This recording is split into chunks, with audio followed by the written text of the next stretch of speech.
qala ma'adallahi an nakhudha illa man wajadna mata'ana indahu inna idan la zalimun. Sinabi ni Yusuf, hinihiling namin sa Allah. Okay, which is ma'adallah. Ang ibig sabihin ng ma'adallah, yun ay al-isti'adha. Yun ay tinatawag na isti'adha.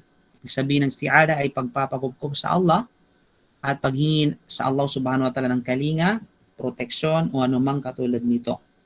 Kaya tama, sinabi nila, hinihiling namin sa Allah ang kalinga na ilayo kami sa kamalian, na paparusahan namin ang iba samantalang hindi naman namin sa kanya natagpuan ang aming hinahanap. Diba? Ang nakhuda. Ang sabihin nakhuda, from the word nakhuda is take. Okay? Na which is we take. Subalit, ang tinutukoy dito na take mga kapatid ay paparusahan. Okay? Parusa. Paparusahan namin. Kumbaga. Now, so, ang nakhuda illa man wajadna, na hindi namin paparusahan ang ibang tao maliban illa man wajadna mata'ana. Maliban lamang sa sino man na nasa kanya natagpuan namin, mata'ana ang aming nawawala. So ang mataan, tinutukoy dito yung tinatawag na mangkok. Okay? Yung mangkok, yung bowl, mga kapatid. So wajadna mata'ana indahu na nasa kanya.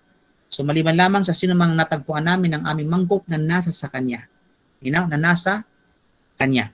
So dito makikita natin yung word, yung phrase na ito, man wajadna mata'ana indahu, yun yung pagkakasabi ni Yusuf alayhi salam. Kasi nga yung request ng kanyang mga kapatid na barter, magkaroon ng barter, na kukuha siya kapalit ni Binyamin para manatili sa kanya at siya yung maging alipin at maging bihag sa loob ng 1 taon. Kasi ang parusa noon sa kanila, pag once na napatunayan na siya yung magnanakaw, ang parusa ay maging bihag at maging alipin sa kanya sa 1 taon na biktima niya sa loob ng 1 taon. Sa loob ng 1 taon.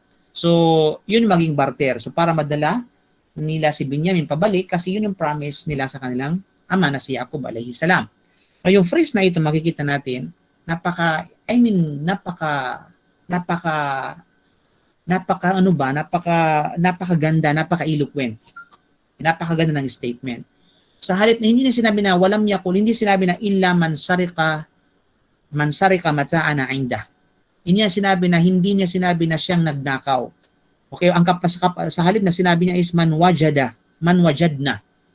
Hindi man sarika minna. Subhanallah. You know, bakit? Hindi niya sinabi na siya ay nagnakaw upang maiwasan ang pagsisinungaling. Upang maiwasan ang tinatawag na pagsisinungaling. Bagkus yung ginamit na term ay talagang kung sino man ang natagpuan namin ang mangkok na nasa kanya. So, minsan, ano ang aral na makukuha natin dito mga kapatid? Diba? Actually, ay alam natin na minsan ay isa lang tayo ng tinatawag na pinupunto. Isang pinupunto. Subalit, nagkakaiba paano natin i-deliver yung ating punto.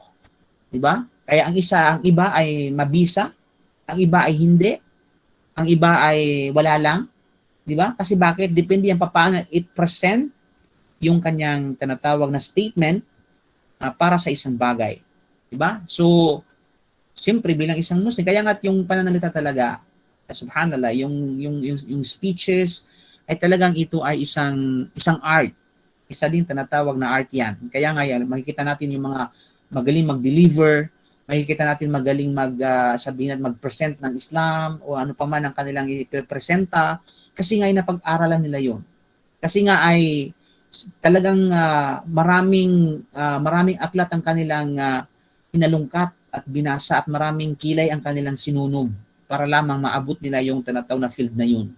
Iba yun, matinan mo yung mga mass communication, bakit sila magaling magsalita? Kasi pinag-aralan nila yun eh. Diba, sinanay nila ang kanilang mga sarili. Kasi wala namang ipinanganak na agad-agad na natuto at agad-agad na mayroong alam sa isang bagay. Kailangan dumaan sa pag-aaral, dumaan sa mabusising pagsisikhay, diba? Sa lahat ng field mga kapatid sa pananampalatayang Islam. Kaya naman, walang duda, always gamitin natin yung mabisa at epektibong tinatawag na pananalita. At upang sa ganun ay iwasan yung mga bagay na kung saan ay magdudulot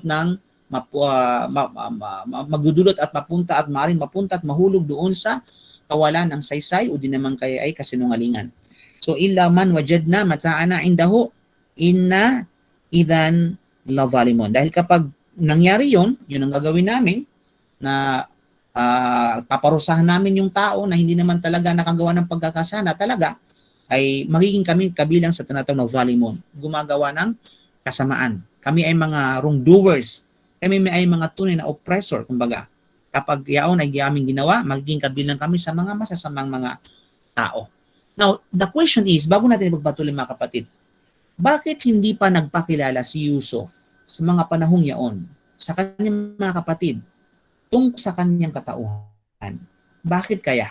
Ano kaya ang dahilan kung bakit patuloy pa rin itinatago at ikinukubli sa kanyang mga kapatid ang kanyang identity, ang kanyang pagkakakilanlan? Di ba? At talagang hindi talaga nahalata. Walang isa man sa kanila ang nakahalata talaga. Kung halungkatin natin yung mga mufassirun, yung mga sinasabi ng mufassirun, ni isa sa kanila ay hindi nagsabi na kahit man lang isa sa mga kapatid ni Yusuf ay nahalata si Yusuf na yun ay si Yusuf. Sobrang talagang walang ni 1% talaga ay hindi nila nakilala si Yusuf alayhi salam. Subhanallah, ganun talaga yung hikmah ng Allah subhanahu wa ta'ala kung paano binago si Yusuf alayhi salam sa kanilang paningin. Diba? Hanggang sa hindi talaga tuluyang makilala at maalinagan at ni maamuy si Yusuf alayhi salam. Kasi syempre, si Yusuf ay na-adapt yung salita ng mga Coptic, which is yung Egypt. Kaya sila mga Coptic, sabihin natin Egyptian.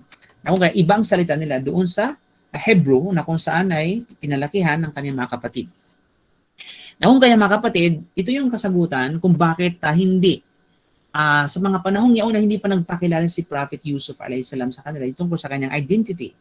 Now, sinabi na mufassir si Ibn Ashur, sinabi na hindi nilantad ni Yusuf sa kanila sa kanyang kalagayan sa mga oras na yaon at pagkatapos aatasan sila yung mga kapatid niya na dalhin ng kanilang ama sa araw na iyon papunta ng Egypt. Hindi yun ginawa ni Prophet Yusuf alayhi salam. Either, isa sa mga dahilan, sapagkat natatakot siyang hayaan niya sila sa kanilang pagpipilian na magplano laban kay Binyamin. Na sinasabing lahat sila ay babalik sa kanilang ama at kung magiging kasama nila si Binyamin ay maaring patayin nila si Binyamin sa daan. Mantakin nyo, kung halimbawa magpakilala si Yusuf alayhi salam that time, okay, na siya'y kapatid, na siya'y tinatawag na kapatid. Tapos babalik itong mga magkakapatid niya pabalik doon kay sabihin natin ay kay Yaqub alayhis salam. At hindi pwede magpaiwan si Binyamin kasi bakit? Kasi siyempre kasi kasi since nakilala na si Yusuf at bakit ano pang rason para magpaiwan si Binyamin, di ba? So para may pangako, may sa katuparan ng pangako ng kanyang mga kapatid sa kanyang ama na ibalik si Binyamin, so kailangan dalhin. Di ba? So kung masakali mangyari man yan, kung naganap man, maaring patayin ng magkakapatid itong si tinatawag na Binyamin. Kasi bakit? Ayaw mga kapatid na happy together. Walang duda. Siyempre, ayaw nilang sabihin natin magtagpo. Kaya kaya gumawa sila para magkahiwalay itong mag-amay. Kasi bakit? Kasi naiingit sila eh. Tapos, darating sa haba ng panahon, tapos I mean magtatagpo silang muli. Come on! Hindi pwedeng mangyari yan. Di ba? Kaya yun yung isa sa mga nasa isip yung Yusuf alayhi salam. O kapag mangyari yan, tapos sila pa ni Binyamin, happy together ulit, di ba? Magiging mga ma-OP, out of place na itong mga magkakapatid. Di ba? Lalo pat na sa panahon na ito, sabik silang tinatawag na makita. Kaya maaring, kapag nangyari yaon, pag dinala nila pabalik si Binyamin, maaring paslangin nila si Binyamin at patayin at mag-invento na naman ng kwento at kung ano-ano pa. Para sa tuluyang hindi sila, sabihin natin ay, hindi sila tinatawag na magkasamang muli at maging happy together. Di ba? So, subhanallah. Kaya nga hindi yan ang ginawa. Hindi pinahayag niya yung identity ni Yusuf alayhi sa mga panahon kasi hindi pa oras eh.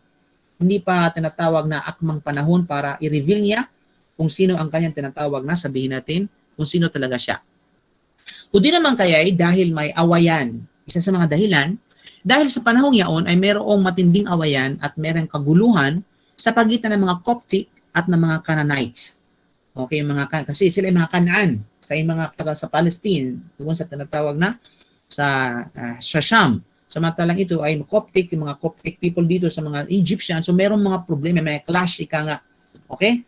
May mga tinatawag silang clash, mga tribes at iba pa, mga nation at iba pa sa oras na yaon. Kaya natatakot siya na kung dalhin niya ang kanyang angkan sa Ehipto sa mga oras na yaon, ay magkakaroon, kung matagumpay man, halimbawa na hindi magbalak ng masama itong mga kapatid at matagumpay nilang since na-reveal na si Yusuf, nalaman na buhay pa si Yusuf, nalaman na ni Jacob. So syempre, mag-uutusan ni Jacob na dalhin si Jacob dito sa Egypt kasi dito na yung base ni malaki ng tungkulin niya, hindi pwedeng pabayaan yung Ehipto dahil lamang doon. So malaking responsibility ang nasa kanyang pagtatangan. Na kung kaya hindi pwedeng mangyari yaon. Hindi pa appropriate kung sakasakali man ay naging okay na yung pamilya niya, tapos sabihin natin ay mapunta na si Jacob alayhis salam dito sa lugar ng Egypt. So hindi pa pwede sa mga panahong yaon. Kasi nga nagkaroon pa ng malaking pagkaguluhan sa pagitan ng Canaanite at sa kanang kanatawag na Coptic based on the history sa mga oras na yaon. At pag gaganon ay magkakaroon ng masamang hinala. Magkakaroon ng tinatawag na masamang hinala ang hari ng Ehipto sa kanya at sa kanila. 'Di ba? Kasi what happened? 'Di ba? Anong meron? 'Di ba? Ba't bigla na lang nagkaroon ng pamilyang malaki si Yusuf? So I mean, di basta-basta yan. So may mga kino-consider ika nga si Yusuf alayhis salam, kaya naman hindi pa time na i-reveal niya ang kanyang sarili. So yung mga kapatid, so si Yusuf alayhis salam ay naghintay siya hanggang sa makahanap siya ng magandang opportunity para sa bagay na ito.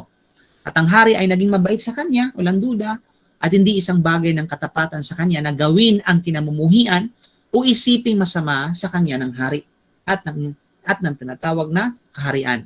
Kaya tinintay niya ang pagkamatay ng hari na i-reveal siya, reveal naman ang kanyang sarili sa mga kapatid niya kapag wala na yung hari. Pag wala na yung tinatawag na, kung sakasakang wala na yung hari, magagawa niya yaon. Kasi bakit? Maaaring siya yung papalit sa pwesto sa kapangyarihan si Yusuf alayhis salam. O din naman kay hangad niya na aliwin o pasayahin siya sa ganun kalagayan, pagsilbihan yung hari sa ganun kalagayan para maging masaya yung tinatawag na hari. Unais niyang magtanong sa kanyang kapatid sa oras ito sa mga ngatlo. So, napag-iwanan, iniwan niya, di ba? Iniwan si Binyamin. Ginawa yung mga paraan, yung mga tricks na ito laban sa kanyang kapatid kasi para sa ganun ay maiwan si Binyamin.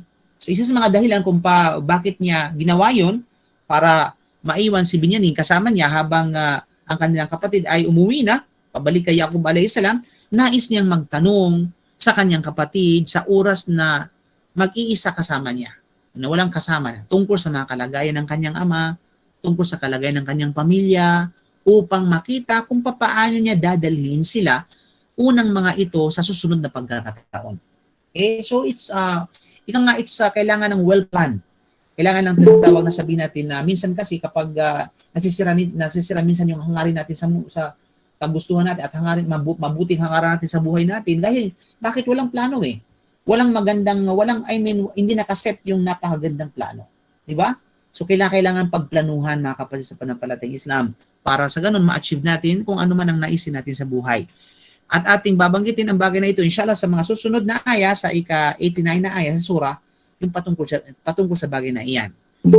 Yung sinabi ng Allah na, "Qala hal alimtum ma fa'altum bi Yusuf?" ila akhiril aya. Inshallah so abangan natin yan sa ika-89, yung kanilang at sa mga aya na ito, inshallah subhanahu wa ta'ala, yung kanilang mga muling pagtatagpo at mga makadrama na naman tayo sa after ng action. Okay? So, yun mga kapatid. Pagkatapos, after that,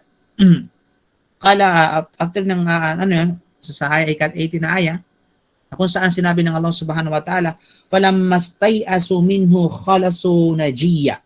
Qala kabiruhum alam ta'lamu anna abakum qad akhadha alaykum mawthiqan min Allah wa min qablu ma farrattum fi Yusuf ila akhiri al-aya."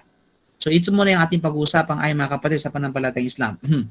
Na kung saan, yung aya na ito, yung mga aya na ito ay mga kapatid ni Yusuf ay kumonsulta sa bawat isa na may pagtitiwala, may confidence. Meron tinatawag na, sabihin natin confidence, na kung saan ay napagpasyahan na ibigay nilang kanilang pinakamatandang kapatid. Pinakamatandang kapatid.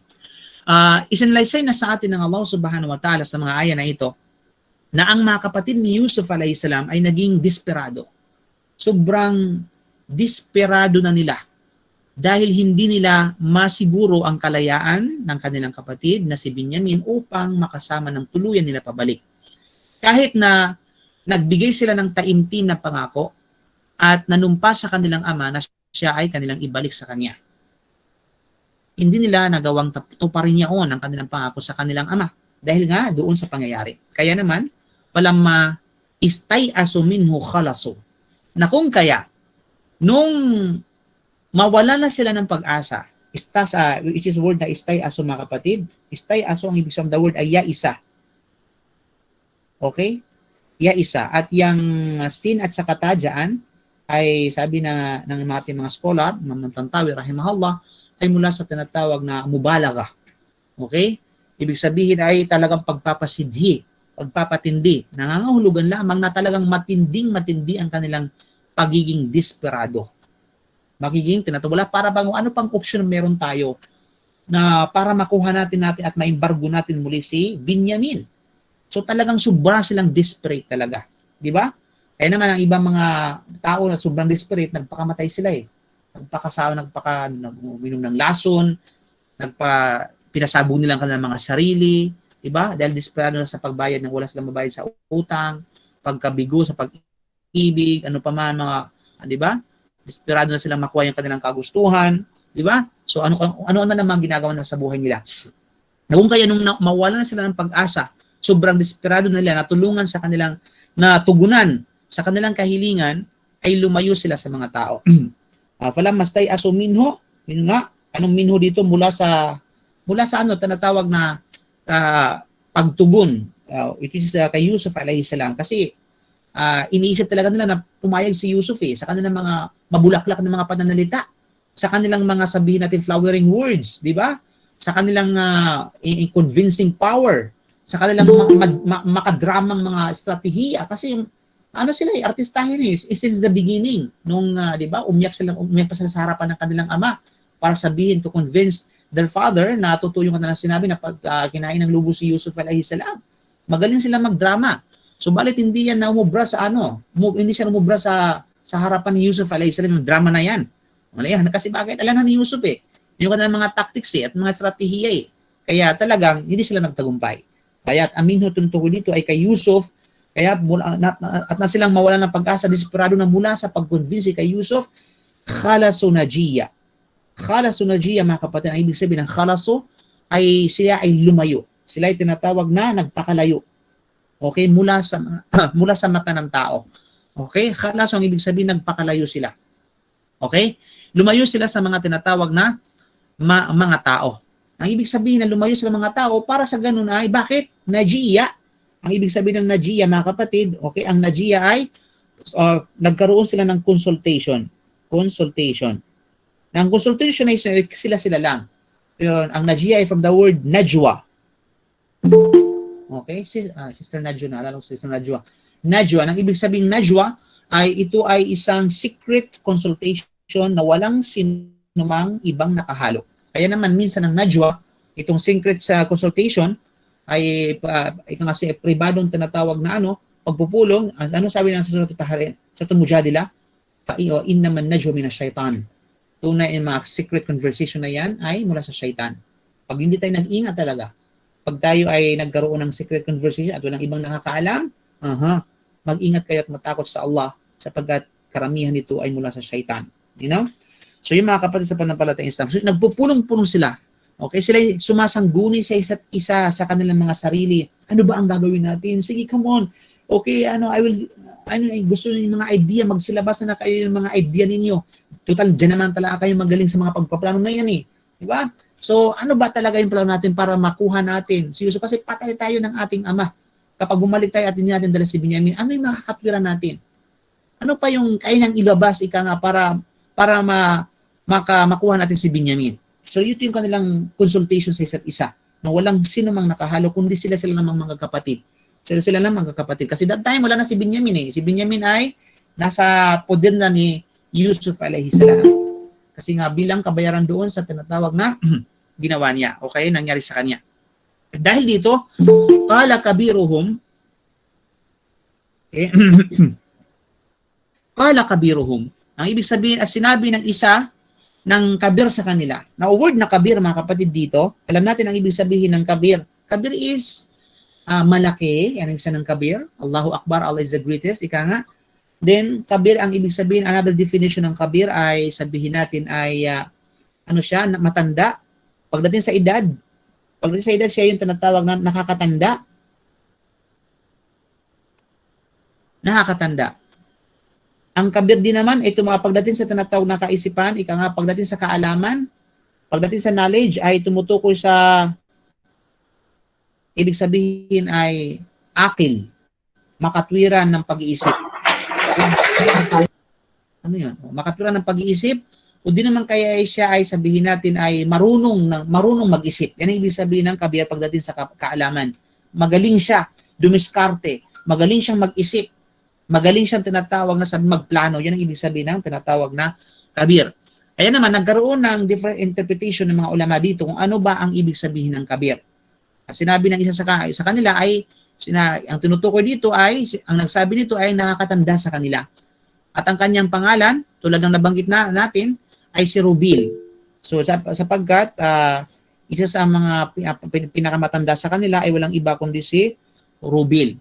At may mga iba nagsabi na si Yahuda, si Juda. Kasi nga si Juda ay matalino. Okay? Siya ay magaling mag-isip. Siya ang isa sa mga nagmungkahi na itapon si Yusuf noon sa balon. Itong si Yahuda na yan. Siya ay nagmungkahi noon na itapon mismo siya sa tinatawag na balon. Kaysa patayin siya. Na wag itapon, sorry. Siya yung isa sa mga tinatawag na nagmungkahi na wag itapon sa balon kaysa tinatawag na patayin na lang siya. Kundi itapon na lang sa balon. Kaya sinabi ni Rubil sa kanila o si Yahuda sa kanila, but anyway, ayon sa iba pa mga ulama, ibig sabihin ay isa sa mga tinatawag na kala kabiruhum, sinabi ng mature sa kanila. Kaya ibig sabihin kaisipan o mature sa kaalaman. Mature, ika nga. Matured na sa kaalaman at kaisipan. At hindi sa edad, ayon kay Al-Baghawi. At tinutukoy dito ay siya, yung kabir dito, kaya't hindi binanggit ng Allah subhanahu wa ta'ala yung pangalan nung nagsabi nito, ang mahalaga sinabi is kabiruhum. Okay? Dahil hindi kailangan na banggitin yung pangalan dito. Kaya naman ay nagkaroon ng iba't ibang interpretation. Isa sa mga interpretation ay matured sa pag-iisip sa kaalaman. Subalit sinabi ni Ibn Abbas at sa kanil Al-Kalbi, siya ay si Juda. Siya ang pinakamaalam sa kanila. Okay, naman siya yung pinakamaalam sa kanila, si Juda. Okay, ayon kay Ibn Abbas at kay Al-Kalbi. At sinabi ni Mujahid naman, siya ay si Simeon. May mga nagsabi na siya ay tinatawag na Simeon. Sino sabi? Si Mujahid. Hindi si Mujahid na Baraha. Okay. Si Juda, si Simeon, at siya ang medyo lider-lideran sa kanyang mga kapatid. Maastang lider-lideran, ika nga si Simeon. Sinabi naman ni Qatada na sudya sa kanyang Abdahak, siya ay si Rubil. So yung dito ay walang iba kundi si Qatada at sa kanyang kaalyado, na siya ay si Rubil at siya ang pinakamatanda sa kanila, sa edad. Okay? At of course, si Rubil pala ang nagsabi na nagbabawal sa mga kapatid na patayin si Yusuf noon, si Rubil. Siya yung panganay. So dito mga kapatid na yun nga, pagkatapos sabi, the important thing, hindi yung pangalan. Kundi yung sinabi natin yung mga pangalan, at least magkaroon ng idea sino ba talaga sila. Ang mahalaga, sabi ng malaki sa kanila, o matanda sa kanila, o magaling mag-isip sa kanila, alam ta'alamu, anna abakum kad akhadha alaykum mawfiqan min Allah, wa min qablu ma farrattum fi Yusuf. So sabi niya, hindi ba ninyo alam na gumawa kayo ng matibay na pangako sa inyong ama sa pangalan ng Allah? Nung bago pa tayo pumunta rito na pangalawang beses, di ba anong pangako ninyo na dadalhin, di ba? Nangako kayo ng time din na pangako sa Allah na dadalhin ninyo at ibabalikin nyo si Binyamin. Di ba? Ibabalikin nyo sa kanya maliban sa kung kayo ay natalo ng inyong kalaban. Kayo ay nalupig o kayo nagapi ng inyong kalaban. Gayon pa man, hindi ninyo na magawang tuparin ang pangakong ito. At dati ay sinanhin ninyong mawala si Yusuf mula sa kanyang ama. Okay? Kaya ito yung sinabi na wa min qablu ma farrattum fi Yusuf. Dito. At ganoon, bago ang pangyayaring ito ay nakagawa kayo ng pagkakamali dahil sa pagpapahamak ninyo kay Yusuf. Wa min qablu, ibig sabihin dati ma farrattum yung ginawa ninyong pagkakamali at panghamak fi Yusuf. Pagplano kay Yusuf, yan ibig sabihin ng farratum. Ginawa ninyong tinatawag na masama, kasamaan kay Yusuf alayhi salam. You know? Na kung kaya, na kayo ay nagsinungaling sa inyong ama, na kung kaya hindi na ako aalis sa bayang ito. At sabi niya, falan abrahal arda. Falan abrahal arda. Kailanman, sabi niya, kailanman. Ibig sabihin dito, kailanman mga kapatid, na minsan ang ginagamit ng although yung lan, dito ay, ibig sabihin, isa sa mga definition ay kailanman. Pag sinabi na kailanman, okay, magpakailanman, syempre. Kailanman is means forever, ika nga, forever, forevermore. Anyway, forever lan. Pag gumamit ka ng lan, ika nga, ay ang indikasyon nito ay forever o kailanman. Subalit, hindi tumutukoy dito na habang buhay. So minsan, kailanman ang ibig sabihin ay mayroong tinatawag na duration, mahabang panahon. Yan ang ibig sabihin, mahabang panahon. Ang punto dito na falan abraha al-arda. At ang abraha, mga kapatid, ay, ang ibig sabihin ay lilisanin. Hindi ako lilisanin o hindi ako aalis pa sa bayang ito. At ang bayang tinutukoy dito ng arda, walang iba kundi ang Ehipto. Bayan ng tinatawag na Ehipto. Alina? So, hindi ako aalis. Kung ganun, kayo na lamang yung babalik at ako'y magpapaiwan ako kasama si Binyamin para sa ganun ay maniwala yung yung ama natin, maniwala yung ating magulang para makumbinsin ninyo ng mga magulang na ito talaga yung totoong nangyari. Kaya nagpaiwan siya para sa ganun wala siyang duda. Hatta ya'dhana li abi aw yahkum Allahu li. Hanggang sa ating ama ay pahintulutan ako na makaalis dito. So ibig sabihin, kapag nandun na sa ngayon, bumalik na siya ngayon, doon sa tinatawag na kanilang ama, at pagkatapos isalaysay ika nga sa kanila kung ano yung totoong nangyari, at pagkatapos na, siyempre, minsan maaaring hindi mapaniwala, maaaring hindi mapaniwala nila yung ama nila. Subalit ay, yun nga, so kasakaling maniwala at magdesisyon siya na pauwi na lamang siya. Kahit na hindi pumayag yung, kahit hindi ko madala o madala ko man hindi madala, at least magdesisyon na pauwiin na lamang siya.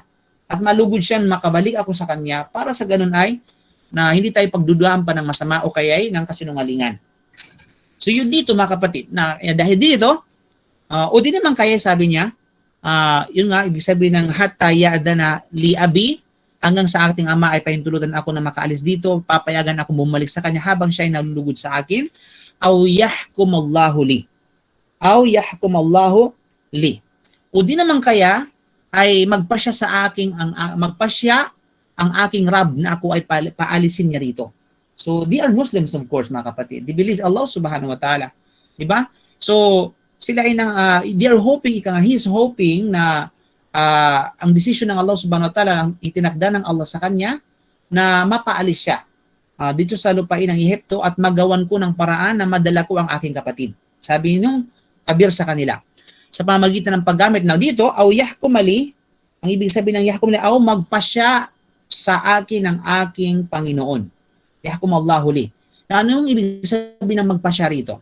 Nagkaroon ng mga interpretation ng mga ulama dito sa pamamagitan ng paggamit ng espada. Either, una, sa pamamagitan ng paggamit ng espada. Ang ibig sabihin sa pamamagitan ng paggamit ng espada, ay dadanak ng dugo dito ng dahas, kahit anong mangyari, ibarguhin ko si Binyamin sa paraan ng dahas. Sa paraan ng tinatawag na espada. Okay? Okay guys, sabi nila sa pamamagitan ng pagpapahintulot sa akin na makuha ang kalayaan ng aking kapatid. So hindi man ako dadanak ng espada, at least gagawan ko ng paraan na makumbinsi yung sabihin natin yung Aziz sa lahat ng anumang kaparaan na maisip ko dito habang nandito ako na mabalik ko lamang at makuha kong muli si Binyamin. So yun. Subalit yung unang sabi na sa pamamagitan ng paggamit ng espada, actually ay ayon sa kwento mga kapatid sa panampalatayang Islam, kwento na kung saan ay nakasaad kay Imam Al-Qurtubi, subhanallah, ang isa sa mga tafsir na napakagandang tafsir ay walang iba kundi tafsir Al-Qurtubi, na binanggit ng Qurtubi yung bagay na ito, na yung tungkol sa espada nga. Kasi nga, ayon sa tinatawag na kwento mga kapatid, yun ngayon nasabi natin kahapon, na kapag once na nagalit yung mga anak ni Yaqub alayhis salam, isa sa mga anak ni Yaqub alayhis salam, talagang nagiging Hulk. Nagiging Majin Buu sila. Talagang nagiging super science sila talaga. At yun talaga yung katotohanan. Parang mag-iba yung anyo nila. Mag-iba yung tinatawag na anyo. Kaya sinabi doon na ayon kay Ibn Abbas na nabanggit ni Imam Qurtubi na kapag si Judah ay nagalit at kinuha ang tabak, kinuha yung espada, talagang hindi siya mahaharap ng 1,000 katao. Ganun siya katindi, mga kapatid. Ang kanyang buhok ay magsisitayuan sa kanyang dibdib at ito ay lalabas mula sa kanyang damit. Ganun katindi yung mga anak ni mga anak ni Yaqub alayhi salam. At dumating sa tinatawag na naikwento at naisalaysay na si Yahuda, sinabi niya sa kanya, mga kapatid, at that time, ang pinaka mas nagpakita ng galit ay walang iba kundi si Yahuda. Si Judah.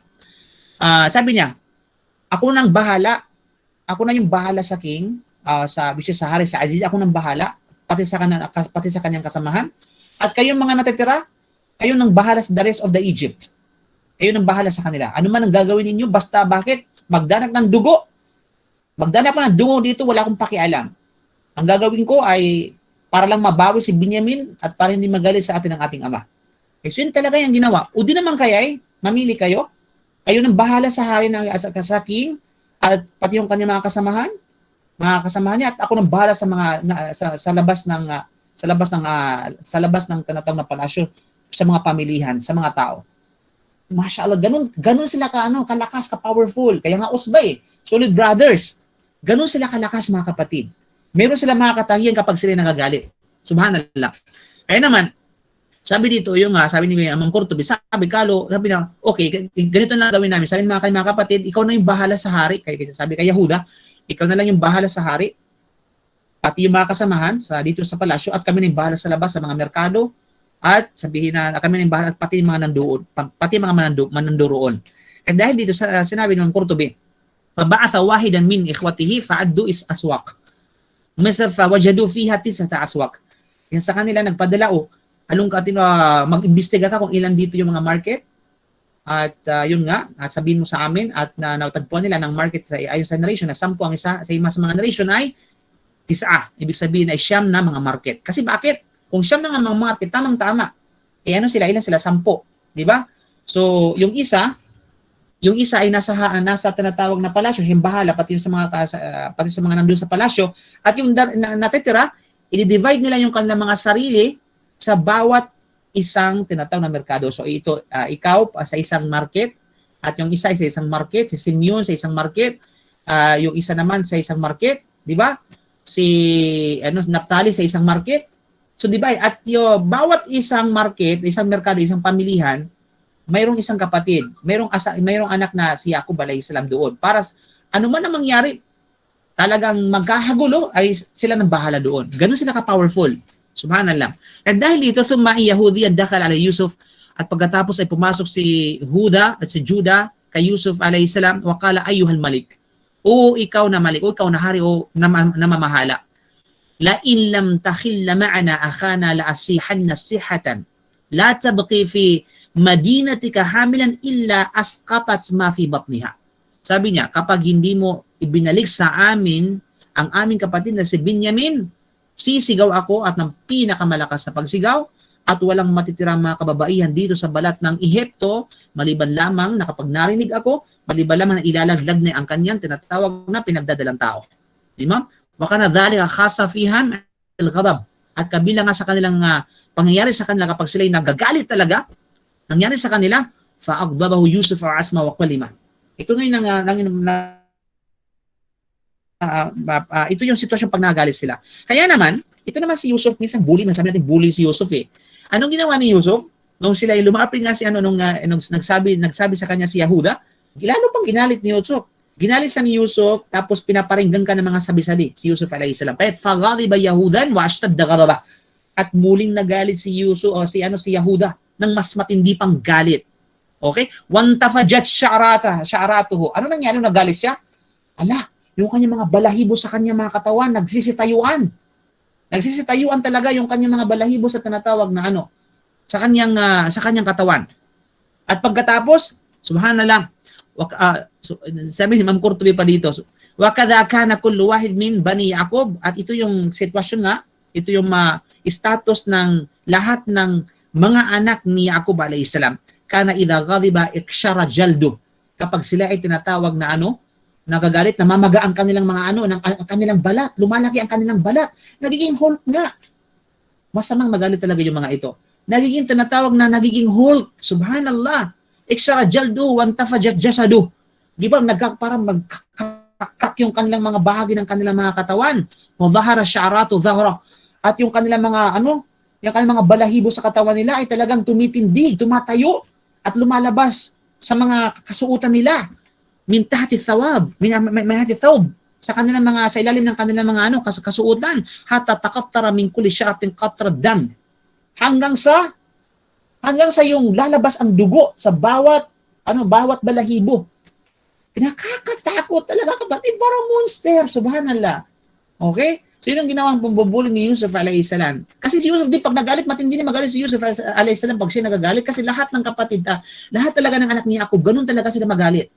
Kasi nga, ganun ibinigay, meron silang power na ipinagkaloob sa kanila ng Allah subhanahu wa ta'ala. Kaya matindi talaga magalit ito mga ito. Diba? Kaya naman siyempre, nagtapatan mamaya yung mga pariyong galit. Kaya dahil dito, wa idha daraba al-ardu birijlihi tazalzalat wa tahaddama al-bunyan. Biro mo, kapag daw nagagalit ang isa sa mga anak ni Yaqub, kapag gumalaw na sila sa kanilang yung kanilang mga paa, yumayanig ang kalupaan. Biro mo kapatid, yumayanig ang kalupaan. Alam mo siguro dito yung konsepto ng Hulk dito kinuha sa Tafsir al-Qurtubi. Subhanallah. So talagang yumayanig ang, sabihin natin, yung kalupaan at nawawasak ang mga building. Watahaddamal bunyan. Yung mga building, nawawasak yung mga building. La hawla wala quwwata illa billah. Grabe naman ka-powerful tong mga taong ito. Wa in sahasihatan lam tasmahu hamil minan nisa wal bahaim wa tayr illa wada'a asma fi batniha. At walang anumang kapag siya'y sumisigaw. Kapag siya'y sumisigaw, walang anumang buntis na nakakarinig at walang anumang mga hayop na nakakarinig sa kanyang pagsigaw at mga ibon maliban lamang na mga lalaga at sila ay yung buntis talagang ilalaglag niya ang kanyang pinagbubuntis. Ang isang hayop pag narinig niya itong makuyapan ba? Okay, ibig sabihin mahimatay yung hayop at hindi yung time mga lagi yung mga tinatawag na mga sabihin natin yung mga ibon kapag narinig yung kanyang busis. Grabe talaga yung busis na yan ba? Subhanallah. So well, sa yung mga panahon naman noon mga kapatid, yung mga panahon noon, mga tao is malalaki naman, di ba? Talagang powerful, sobrang powerful yung mga taong ito mga kapatid sa panampalatayang Islam. Ganon yung mga anak ni Yaqub alayhi salam. Subhanallah. Kahit tamaman o ghayra tamam. Either maganap ng kumpleto ito, yung pagsigaw niya, tapos ito yung resulta, o hindi maganap ng kumpleto. Ang mahalaga talagang mayroong mangyayari. Fala yuhadda'u ghadabu illa ayyasifika daman. At hindi lamang huhupa ang kanyang galit maliban lamang na magkakaroon ng pagdanak ng dugo. Magkakaroon ng pagdanak ng dugo o tumsikuhu yaduhu min nasl Yaqub. O di naman kayo huhupa lamang ang kanyang tinatawag na galit sa tuwing kapag hihimasi siya mula sa mga binhi ni Yaqub alayhi salam. Ibig sabihin ng binhi dito, mga anak or supling or saling lahi ni Yaqub alayhi salam. Mararamdaman nila yun. Kapag hinima sila ng mahalaga pamilya ng galing sa tinatawag na lineage ni Yaqub, kahit sino man, ay mararamdaman. Mararamdaman niya yun ng bawat isa sa kanila at huhupa ang kanilang galit. Okay? Subhanallah mga kapatid. So yun, nakakamanghay mga kwento ng mga kapatid na ito. Ngayon ko lang na yung mga pambihirang karakteristik nila. Yun nga, falamma alima Yusuf anna ghadba akhihi Yahudan qad tamma wa kamala kullama kallama waladan lahu sagiran bil qibtiyya. Masya Allah. Ito na. Nung nalaman nga ni Yusuf alayhi salam na ang kanyang galit ng kanyang kapatid na si Yahudan ay medyo kumpleto na, medyo ganap na yung kanyang galit, Masya Allah, ay anong ginawa ni Yusuf alayhi salam? Kinausap niya yung kanyang anak. This time ay meron na siyang anak. Pero meron na siyang anak this time mga kapatid sa panampalatayang Islam. Kasi nag-asawa siya, di ba? Alam natin, ako rin sa isang narration, ng asawa niya, walang iba ko rin si Zulaykha. At syempre, nagkaroon sila ng tinatawag na anak. So, kinausap niya ang kanyang anak, na kung saan that time, yung bata pa, na ang anak niya ay mula sa Kibtiya, mula sa tinatawag na Coptic woman sa Egypt, Ang tinutukoy ng iba dito ay walang iba kung si Zulaikha. Wa amarahu ayyada yadahu bayna katfay Yahuda min haythu la yara.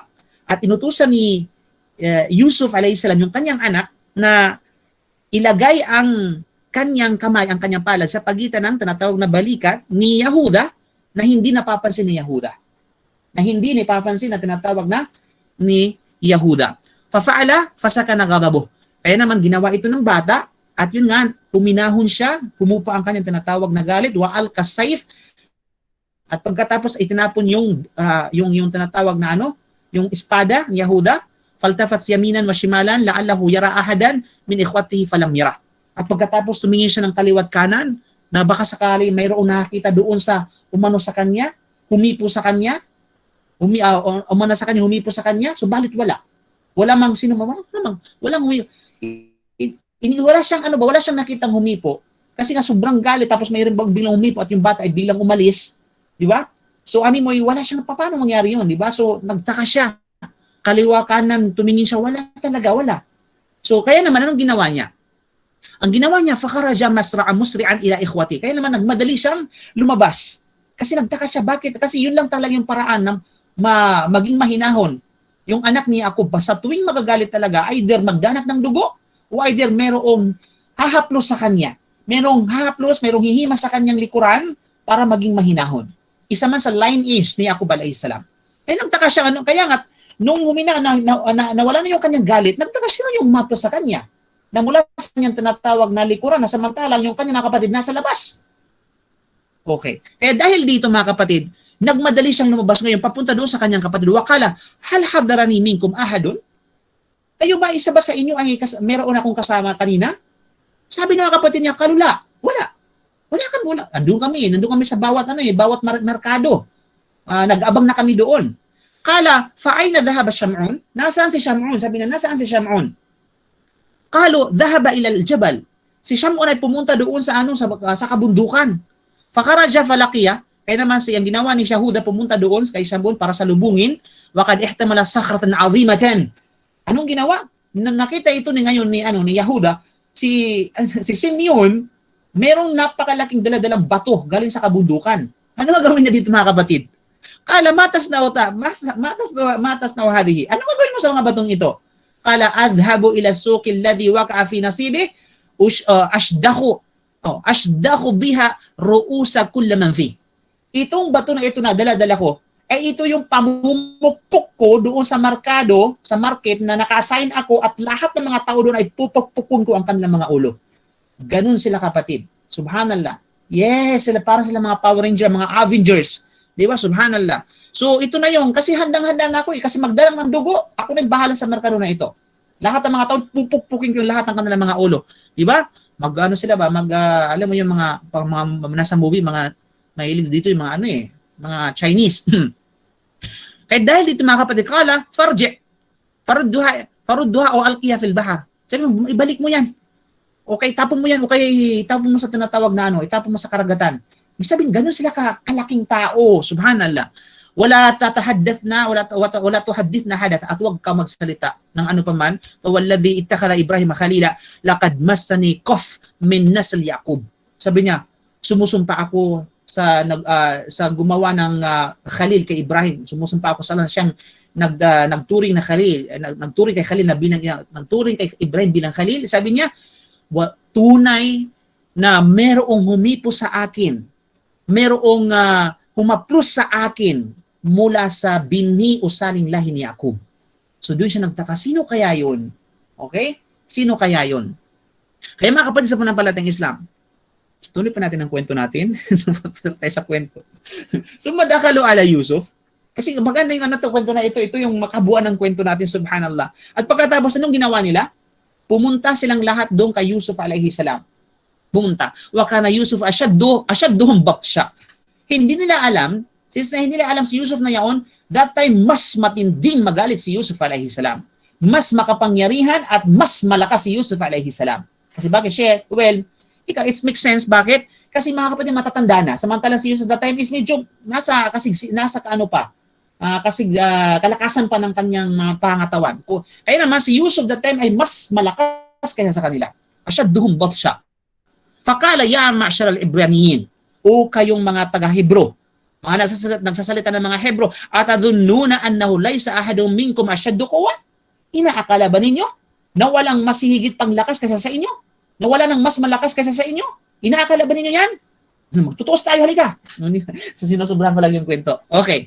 Thumma amida ila hajin azimin min hijaratil tahuna farakilahu birijlihi fadahabihi min khalfi jidar. Kayong ginawa mga kapatid. Anong ginawa ni ano ngayon? Kasi anong ginawa ni ano ni Yusuf alayhi salam para maipakita na meron pang mas malakas kaysa sa kanila? Anong ginawa ngayon? Yung malaking bato doon na nasa kanyang tabi, pinuntahan ni Yusuf at sinipat, tinadyakan ng kanyang tinadyakan niya isang paa lamang. At ito tinatawag na bato nung tinadyakan niya na pagkalaki-laki. O tumilapon papunta doon sa likuran ng pader. Ganon katindi. Okay? Ganon katindi yung ginawa mga kapatid ni Yusuf para ipakita na kayong mga taga-Hebrew na nagsasalita ng mga Hebro, meron pang mas tao na mas malakas kaysa sa inyo. At ako yon. Talaga naman. Kahit sinabi ni Jauhari, thumma amsaka Yahudan bi ihda yadayhi fasara'ahu li jambih. At dahil dito mga kapatid, kinwilyuhan ngayon ito si Yahuda ni Yusuf alayhi salam. Parang sinakal doon sa tinatawag na liig niya. At pagkatapos ay ni-wrestling. At pagkatapos ay natumba ngayon sa tagiliran si tinatawag ni Yahuda. Mas malakas ka nga sa akin? Okay, magtutuos tayo. Wakala, hatal haddadain. Sabi na, hatal haddadain. Aqta'u aydihim wa arjulahum wa adrib'una anaqahum. Sabi na, nasaan yung mga panday? Tawagin yung mga panday.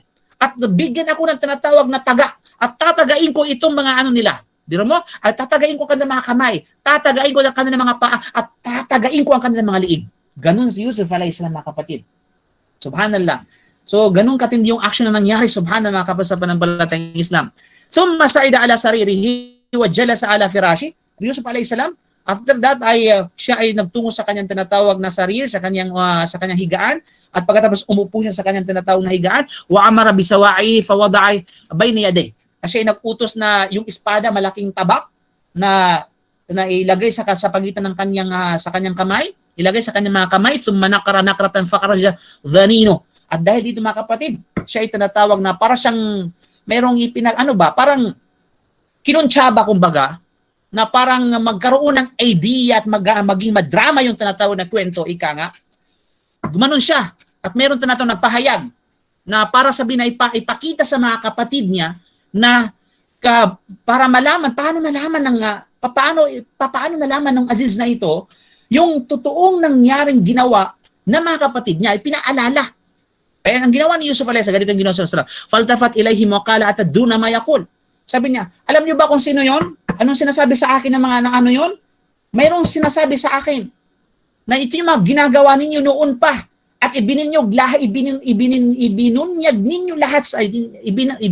niya lahat sa akin yung inyong mga katarantaduhang ginawa. Subhanallah. Anong ginawa mga kapatid? Wakala innahu yukhbiruni anna haula'i akhadhu akha lahum sagiran fahasaduhu wa naza'u min abihim thumma aslafu. Sinabi niya sa akin at ipinarating niya sa akin na kayo raw ay kinuha ninyo ang kapatid ninyo nung maliit pa at pinaghiwalay sa kanyang tinatawag na sa kanyang ama nung siya'y maliit pa dahil sa sobrang inggit at paninibugo ninyo. At pagkatapos ay dinala niyo sa disyerto at pagkatapos doon niyo siya nagbalak patayin. Fakalo, ayyuhal aziz, dito nagmakaw, ayyuhal aziz, sabi ng mga kapatid niya, ustur alayna satrallahu alayk. Please, wag mong ibunyag ang aming tinatawag na kamalian. Wag mong pagtakpan mo ang aming kamalian, pagtatakpan ka ng Allah subhanahu wa ta'ala. Ngayon pa, di ba? Amnun alayna min Allah alayk. Di ba? At pagkatapos nakaran thalith at pagkatapos yung pangalawa sabi niya wakala inaw yaqul. Sinasabi niya ulit inna haula iftarahu sagirahum fil jab. Alam mo kung ano pa sabi niya sa akin? Ang sinabi niya sa akin, binunyag niya sa akin na kayo daw ay itinapon mismo yung kapatid niyo doon sa tinatawag na doon sa loob ng balon. Thumma ba'u bay al-abid bithaman ng bakhs. At pagkatapos noon ay ibininta. Okay, nung nakaligtas siya sa balon, ibininta ninyo ng napakahalagang tinatawag na presyo, walang kwentang presyo. Priceless, kumbaga, napaka-cheap price. At pagkatapos, at ginawang tinatawag na alipin. Wa za'amu li abihim an nadhib akala. At pagkatapos ay ipinalabas ninyo sa kanyang ama na siya'y kinain ng lubo. Thumma nakaraw Rabi, at pagkatapos ano ginapangapat, innahu yukhbiruni annakum adhnabtum dhanban mundu 80 sana. At sinabi na sa akin na kayo ay gumawa ng kasalanan within 80 years. 80 sana. Within 80 years, gumagawa kayo ng kasalanan. Lam tastagfirullah min, subalit hindi kayo naghumingi ng kapatawaran sa Allah.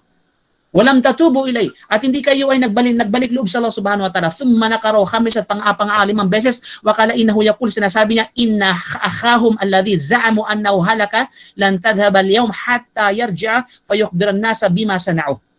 At panghuli sabi niya, at minungkahi sa akin o sinabi sa akin na ang iyong kapatid na buhay pa, parang hindi malaman ba na siya yung kapatid, sabi na, ang inyong kapatid ay buhay pa. At sinabi niya na hindi siya lalantad sa mga araw na ito, maliban na lamang na kapag lalantad siya, ay ibumunyog niya ang yung mga kabalastugan, ng lahat ng kabalastugan na ginagawa ninyo sa mga tao.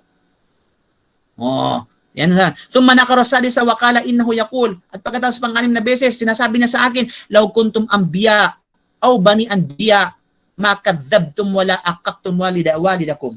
Kung kayo ay mga na anak ng mga propeta, ay hindi kayo magsisinungaling at hindi kayo susuway sa inyong mga magulang. La ajla'annakum nakala lil alamin. At ako bilang Aziz ay paparusahan ko kayo ng isang matinding parusa sa harapan ng mga tinatawag na mga tao na wala pang makakaranas ng parusa na gaya ko, ipapataw ko sa inyo. Mga kapatid, gaya after that, sabi na ito ni Bilhadani, kaya sabi na, nasaan yung mga dalhin sa akin ng mga panday na iyan? Nasaan? Kapag tatagain ko itong mga bilang parusa sa kanila, tatagain ko itong mga kamay nila at ang kanilang mga paa at ang kanilang mga liig para sila parusahan. Talagang seryoso si Yusuf. Galit na galit si Yusuf alayhis salam. Alam mo kung kayo lang ang pwede magalit? Fadadarao wabaku wa adharu tawba. Kahit dahil dito mga kapatid, nung seryoso na si Yusuf alayhis salam at paparusahan na si Yusuf alayhis salam, ito alam pag magaling din. Kung akala nila magaling sila magdamas, magaling magdrama si Yusuf alayhis salam. Mas magaling magdrama. Kaya naman, nung nakita ito ng mga kapatid niya, anong ginawa kapatid? Anong ginawa nila? Pakumbaba. At pagkatapos umiyak. At pagkatapos ipinakita nila yung pagsisisi nila sa harapan ni Yusuf alayhis salam. Another drama. Waqalu law kad asabna akhana Yusuf idh huwa iyalankunan na taw'an yada. Sabi niya, kung aming maabutan at masisilayan ng aming kapatid na si Yusuf, sabi niya, ay tunay na kami ay susunod sa kanyang kagustuhan. Magpapailalim kami sa kanyang kamay. Waturaban niya tawalay na birejli. At pagkatapos maano niya kami tinatawag na apak-apakan, ika nga, na kung saan ay na parang tinatawag na sabihin natin parang mga lupa.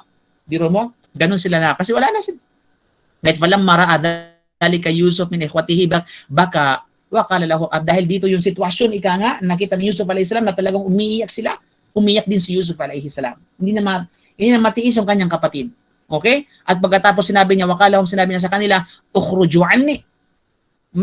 Alisan na kayo. Lumayo kayo sa akin. Kad khalaytu sabilakum ikraman li abikum. At hahayaan ko na, papalayain ko na kayo. Okay? Pero hindi kasama si Binyamin, of course. Papalayain ko kayo bilang pagbibigay ng karangalan sa inyong magulang. Walau lahwa la ja'altukum nikala. Kung hindi dahil sa inyong magulang, pinaparusahan ko na kayo ngayon ng matinding parusa. Subhanallah. So yun mga kapatid, dyan nagtatapos actually binanggit ni Imam Al-Qurtubi. Allah. At medyo nadadala tayo mga kapatid sa kwento na ito. Ito yung sinabi na kwento sa loob na aw yahkum Allahu li. Ito yung kwento sa aya na ito na o di naman kaya ay maghuhusgahan ako ng Allah subhanahu wa ta'ala sa bagay na ito sa pamamagitan ng espada. Yun yung kwento na ano lang natin. Ano lang yung kwento natin para sa ganun ay maging buo ika nga yung kwento. Wa huwa khairul hakimin. Wa khairul hakimin, at ang Allah subhanahu wa ta'ala ganap na tagapagpasya at ang pinakamakatarungan sa kanyang paghahatol sa mga tao. Okay? Then inshallah next, I think meron pa ba? Meron pa tayong oras? Pagkatapos ay sumunod mga kapatid na iniutos niya sa kanila na isalaysay sa kanilang ama kung ano ang nangyari upang maipakita nila ang kanilang dahilan tungkol sa nangyari kay Binyamin. Tungkol sa nangyari kay tinatawag na Binyamin. Okay? At ang kinin ang kanilang mga pagiging inosente sa harap niya. Sinabi sa kanila ni Rubil na sabihin nila sa kanilang ama, yan, ano yun? irji'u ila abikum faqulu ya abana inna ibnaka saraka wa ma shahidna illa bima alimna wa ma kunna lil ghaibi hafizin. Na kung saan ay bumalik na kayo sa inyong ama at ibalita ninyo, irji'u ila abikum. Bumalik kayo sa inyong ama, faqulu, sabihin niyo sa ating ama, okay, sabihin niyo sa kanya, ya abana, o aming ama, inna idnabnaka saraka wa ma shahidna. Inabnaka, katiyakan ng iyong anak, si Binyamin ay nagnakaw, at hindi kami sumasaksi, wa ma shahidna, at hindi kami naging saksi o sumasaksi, maliban sa kung ano ang aming nalalaman. Illa bima alimna, maliban lamang sa aming nalalaman, wa ma kunna lil ghaibi hafizin. At walang pag-anilangan, nakita namin yung takalan yun, sabi siya, na nakita namin yung takalan, yung panukat doon sa kanyang daladalahan. At yun ang na-witness namin. At wala kaming kaalaman sa bagay na di nakikita. At wa ma kunna lil ghaibi hafizin. Wala kaming kaalaman sa bagay na di nakikita al-ghaib. Noong kami ay nangako sa iyo na siya ay babalik namin sa iyo. Kasi hindi namin alam yung mga mangyari kinabukasan, yung mga maaring mangyari sa kinaharap. Na kung kaya hindi namin alam na siya ay pala ay nagnakaw. Hindi namin alam yan. Okay? So, o hindi namin nalaman ng iyong anak ay nakagawa ng pagnanakaw. Ayon kay Qatada at ayon kay Ikrima, yun yung interpretation na hindi namin nalaman ng iyong anak ay nakagawa pala ng pagnanakaw.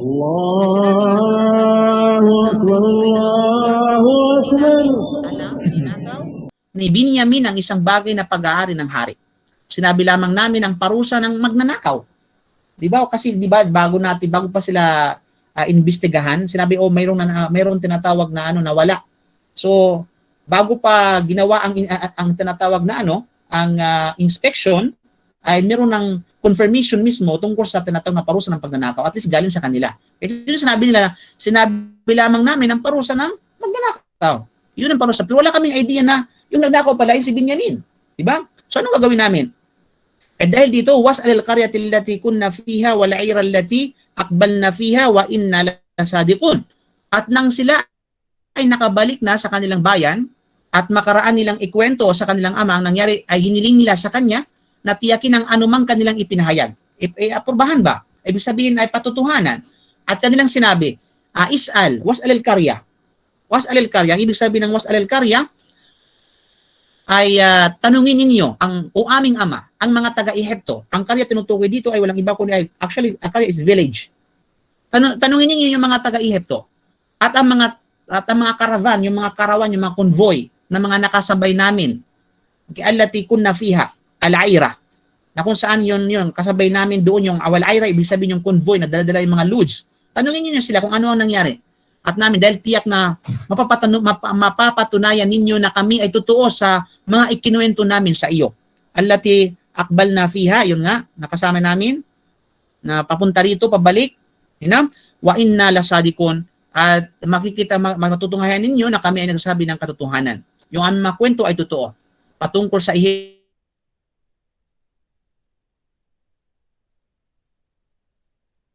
Ehipto, of course, ito kayo dito na ito yung